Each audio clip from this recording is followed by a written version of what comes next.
In today's episode, I thought we could take a psychological test together. Let's do it. Hello and welcome to Therapy Business School. My name is James Taylor. I'm an online counsellor, hypnotherapist, life coach, hypnotherapy supervisor. I'm also a podcaster, a YouTuber and an author. Now normally I talk about tips or tricks or some lessons we can learn or business skills in these videos, but I thought for a change and to make it a bit light-hearted, we do a psychological test. Now I'm going to be doing this from a book called Kokology. That's what the book looks like, and there's a Kokology and a Kokology 2. So the way these tests work, well, it's a bit of a game really, but the way they work is it gives you a scenario and it gives you a number of choices to pick from the scenario, and then it explains what it really means based on what you've picked. Alright, so a bit different for this one, but this one is called The Greatest Mystery. Here's the text. Nobody really likes to dwell on the subject, but take just a moment now to think about what happens to us after we die. Does the soul move on to another world, or is death the absolute and final extinction of the self? Do you believe in heaven and hell, or that the soul is reborn in a new body on earth? People have been wondering about these same questions for thousands of years, but in the end we have to admit that we just don't know. In this life, death remains the greatest mystery of all. In this scenario, imagine that the soul survives after death. What form do you imagine it takes once it is freed from the body? 1.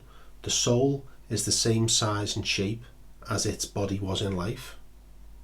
2. The soul retains its human form but expands in size. 3.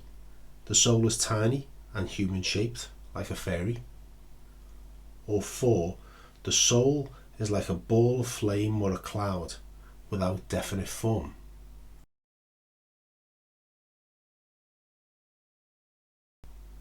The image you have of the soul is a direct reflection of your own self-image. The nature of the soul you pictured shows how you feel about yourself.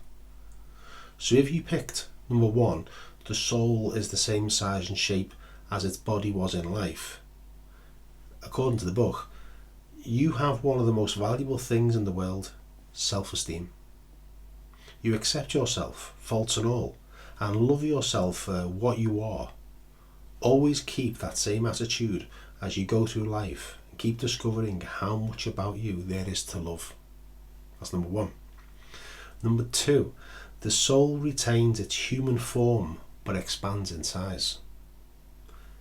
According to the book, you are not satisfied with yourself as things stand today.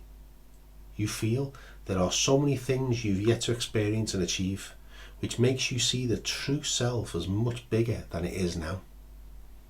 That dissatisfaction can be a source of inspiration if you learn to control it. Otherwise, it will only haunt you as a sense of incompleteness. That's number 2. Number 3, the soul is tiny and human shaped like a fairy. Despite all your good qualities, you still not discovered what it is within you that makes you great. It's not so much a feeling of dissatisfaction as it is of self-doubt. You tend to wonder, what's wrong with me? But you never seem to be able to put your finger on the answer. What's wrong with you is you're human, just like the rest of us, and that means imperfect. Accept that, and you'll begin to see that being human has its good points too. Number 4, the soul is like a ball of flame or a cloud without definite form. According to the book, you aren't upset by your shortcomings or proud of your strengths, and you can't be bothered in comparing yourself with others. In fact, you aren't very interested in issues of the self at all. That may be because you're incredibly shallow or because you're profoundly wise, but even that doesn't seem very important to you. What do you think? Do you agree? Let me know in the comments below. This is a cracking little book. It's good fun just to delve in and see what you really think about certain things. I wouldn't say I agree with all of them, but some of them I'm like, wow, that is pretty accurate. So I'll put the links for this one and Kokology too in the description below. But let me know what you think. And my voice is a bit hoarse, so apologies for that for today. And I'll hope to see you on the next episode with a new voice.